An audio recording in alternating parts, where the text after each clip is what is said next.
اس لیے تھا نا تو وہ کیا پڑھ رہے ہیں وہ سامنے جلدی لاؤ.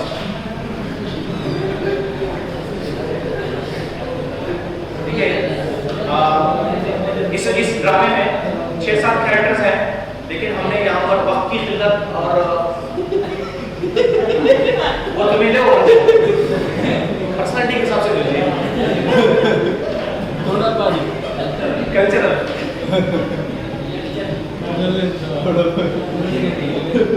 اس میں 6-7 ڈرامے کریکٹرز ہیں, تو جو چھوٹے چھوٹے ڈائلاگس ہیں نا وہ 2 لوگوں کو بانٹتے ہیں, امیج کر لیتے ہو کہ 2-in-1 کر دو.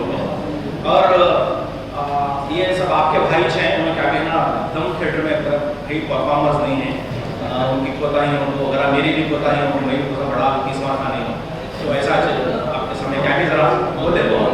میر صادق طیب پڑھیں گے, پورنیا مصعب پڑھیں گے, عثمان خان نعمان پڑھیں گے, نعمان بلائی.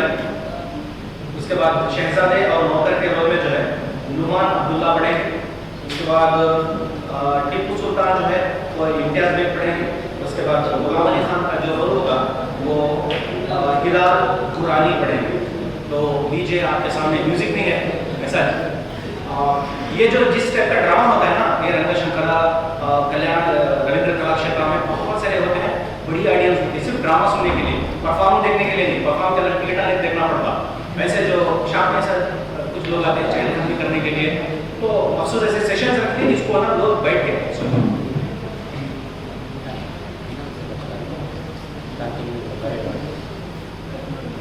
اب یہ ٹیپو سلطان آ رہے ہیں.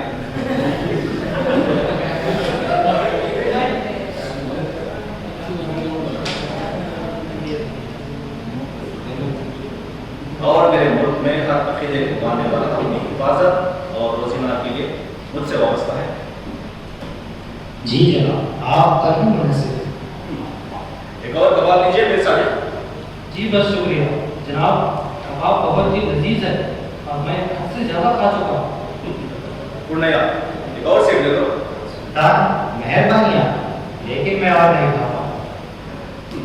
تم تو جانتے ہو یہ سیب کشمیر سے یہاں دکن میں کامیاب ہے. نامک کو کھاؤ. اس کی بناوٹ اور رنگت کی نزاکت سے ہی نظروں کو ٹھنڈک پہنچتی ہے سلطان. بالکل. اچھا تو ہم کہاں تھے؟ ہاں یاد آیا, جو چیزیں ہمارے خوابوں کے ساتھ آئیں گی ان میں ریشم کے کیڑے اور انڈے آئیں گے. وہ جزیرہ اتحاد جو مسقط کے قریب ہیں وہاں سے ہمیں. لیکن ہمیں جو چین سے حاصل ہوا ہے وہ اچھی طرح سے کام کر رہے ہیں جناب. کیا ہمیں اور چاہیے؟ بالکل ہمیں اور چاہیے. یہ ان سے بہتر ہو سکتے ہیں. مجھے بتایا گیا ہے کہ ہمارے یہاں کی آب و ہوا کے لیے زیادہ موزوں ہے. 5 یا 6 لوگ جنہیں کیڑے پانے کا صحیح علم ہو انہیں بھی ساتھ آنا پڑے. ٹھیک ہے. راجا رام چندر کا خط سوچا. وہ تو پکا لگا ہے جناب. مجھے ان کی بات ٹھیک لگتی ہے. راجا صاحب کا کہنا ہے کہ حکومت کی دکانیں اور کارخانے تاجروں کی پریشانی کی وجہ ہے. دراصل وہ اپنا مال غریبوں میں بیچ رہے ہیں سلطان. آپ لوگ کبھی کچھ سیکھیں گے بھی؟ اگر منافع 7 کروڑ آ رہا ہے اور منشی اور غریب کھاتوں پر خرچ 10 کروڑ آ رہا ہے تو کوئی تجارت میں پیسہ کیسے لگا سکتا ہے؟ اور کب تک تاجر اپنا سامان ایک جگہ سے دوسری جگہ کیسے لے جا پائے گا؟ تمہیں اس بات کی فکر نہیں ہے کہ وہ بیچارے لاچار ہو کر دیتے ہوئے ہمارے ہی پاس آئیں گے؟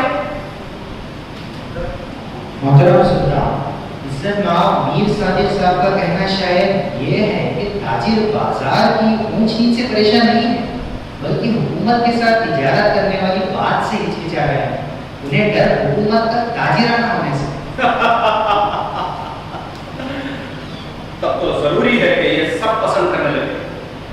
اور تم دونوں بھی ہاں, ہمیں شیشوں, بندوقوں اور توپوں کی ضرورت ہے.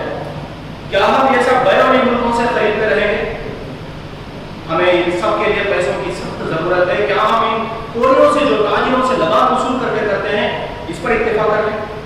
جب ہمارے پاس سندل کی لکڑی, ہاتھی کے دانت مفت میں ملتے ہیں, کیا کوئی تاجر خود سے سندل کی لکڑی کی تجارت کر سکتا ہے؟ صدیوں تک ہم نے چین سے ریشم کی بھیک مانگی اور منگوایا بھی, اور جب میں نے وہاں سے انڈے منگوائے تو اس آدمی نے شور مچایا. اب ہمارے ہاتھ صرف کی بڑھتی ہوئی تجارت ہے. کیا ہم اس بیوقوف نظام اور مراٹھوں کی طرح ہاتھ پر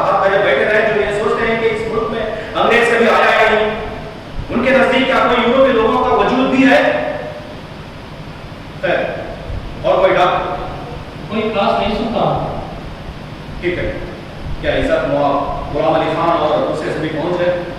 وہ لوگ دیوان عام میں انتظار کر رہے ہیں سلطان. یہ ہیں غلام علی خان جو یورپیوں کی طرح وقت کے پابند. انہیں اندر بلایا جائے. اور میرے بیٹے کہاں ہیں؟ وہ اپنے فارسی کے استاد کے ساتھ بیٹھے ہوں گے جناب. آپ انہیں میرے پاس بھیج دیجیے. استاد کچھ دیر انتظار کر لیں گے. میں چاہتا ہوں کہ باہر سے آئے ہوئے مہمانوں سے بات چیت کرنے کے دوران میرے بیٹے موجود ہیں. وقت آ گیا ہے کہ انہیں دنیا کے بارے میں بھی کچھ سیکھنا ہے. سلطان کا ایک بار گرن دو. خوش آمدید، خوش آمدید. عزت مواب غلام علی خان، عثمان خان صاحب، ہم امید کرتے ہیں کہ آپ کے اہل و عیال بخیر ہوں گے. خدا کی مہربانی اور آپ کی محبت سب کے ساتھ ہے. ہاں. السلام علیکم. وعلیکم السلام. معیز الدین عبدالخالق، آؤ بیٹھو. یہاں غور سے سنو اور ہر بات پر توجہ دو. تم ان عظیم ہستیوں کو جانتے ہو؟ جی ہاں محترم حضور. جی ہاں چچا حضرت. آداب. بنا تمہید کے مدعے پر آتا ہوں. ہم کچھ نمائندوں کو فرانس بھیجنا چاہتے ہیں. کیا آپ پوڈیچیری کے میسیو مونیرو کو جانتے ہیں؟ اس کے توسط سے ہم نے موریشس کے فرانسیسی گورنر جنرل کے ساتھ فرانس کو میسور سے شاہی نمائندے بھیجنے کا انتظام کیا ہے. گورنر جنرل راضی ہو گیا ہے. وہ فرانسیسی بادشاہ سے ہماری ملاقات کروائیں گے. میری خواہش ہے کہ آپ بھی اس وقت میں جائیں. عزت مواب عثمان خان صاحب اس وقت کی قیادت کریں. یہ ہمارے لیے بڑی عزت کی بات ہوگی. ساری دنیا ہم پر رشک کرے گی سرکار. مجھے تو تم پر رشک آتا ہے. میری بڑی خواہش تھی کہ میں بھی آپ کے ساتھ چلوں. جناب آپ یقیناً ہمارے بہتر رہنما ثابت ہوں گے اور فرانس کے بادشاہ بھی آپ جیسے اعلیٰ عقل سے بات کر کے خوش بھی ہوتے. ہاں بھائی اڑا لو جتنا چاہے مذاق اڑا لو. میں یہاں اسی لیے تو ہوں. کہتے ہیں کہ مورش کے سمندر میں آپ لوگ فوز و فضا کے ساتھ ہم دیکھ سکتے ہیں. پھر اس کے بعد پیرس. اور ویسے تم لوگ پریوں والی کہانیوں کے سمندری سفر پر جا رہے ہو. مجھے تم پر رشک ہے کہ میں آپ کی طرح آزاد ہوں. یہ شیر میں بے چین کیوں ہے؟ کیا انہیں کھانا نہیں دیا گیا؟ جناب یہ بہادر خان کی آواز ہے. وہ روزانہ اسی وقت بے چین ہوتا ہے جناب. اس کی بڑھتی ہو. اسے دوسرے شیروں سے زیادہ کرنا چاہیے. تم اس کے رب سے کہہ دو. جو حکم جناب.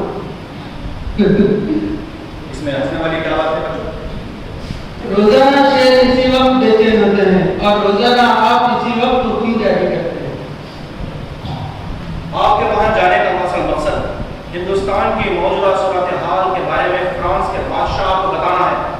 خاص کر فرانسیسیوں کے یہاں جو حالات ہیں. جی جناب. میں شاید اس کے نام میں خط لکھوں گا. لیکن یاد رہے خط براہ راست بات چیت کا حل نہیں. آپ لوگ فرانس کے شاہ کو اچھی طرح سمجھائیں کہ یہاں موجود فرانسیسی تیار نہیں ہوئے تو انگریز پورے ہندوستان پر قبضہ جما لیں گے. یہاں فرانسیسی عیش پسند ہو گئے. ان کے بادشاہ کو چاہیے کہ انہیں کام پڑ جائے. ضرورت پڑے تو دھکے مار کر چستی برے. لوئی اور میں ایک دوسرے کے ساتھ پائیدار حلیف ہونے کی قرارداد پر دستخط کر سکتے ہیں. اس کے بعد اگر 10,000 فرانسیسی فوجی میری نگرانی میں مارچ کریں گے. سمجھے؟ میری نگرانی میں. اس بات کو واضح کر دوں کہ پھر انگریز کسی ہندوستانی ریاست کی علیحدہ معاہدہ نہیں کر سکتے. میں انہیں حکم دوں گا کہ اگر بادشاہ اتنی سی بات پر راضی ہو جائے تو اس ہندوستان کی قسمت بدل جائے گی. سمجھے؟ جی سمجھے. جب آپ واپس آئیں تو نہ صرف 10,000 فوجی لائیں بلکہ فرانس کے ساتھ دستکاروں کو بھی لائیں جو ہمارے ساتھ بندوق اور توپ کا استعمال کرا سکیں. جی حضور اعلیٰ. آپ جانتے ہیں جو نمائندہ کو وقت پچھلے سال استانبول کے خلیفہ اسلام کو بھیجا تھا وہ حد سے زیادہ کامیاب رہا ہے. ترکی، عرب، ایران اب ہمارے یہاں کی پیداوار اور صنعت پانے کے لیے ابھر پڑ رہے ہیں. سکت کی امام تو ہمارے سندن کی لکڑی اور مثالوں پر فدا ہے اور انہوں نے یہ اجازت بھی کی ہے کہ ان چیزوں کے لیے ان کے ملک میں ایک کارخانہ قائم کرے. جناب ہاں آپ کو بھی ایسی تجارتی موقعوں کی تلاش کرنا چاہیے جس سے ہم دونوں ملکوں کو فائدہ ہو. سپاہی ٹھیک ہے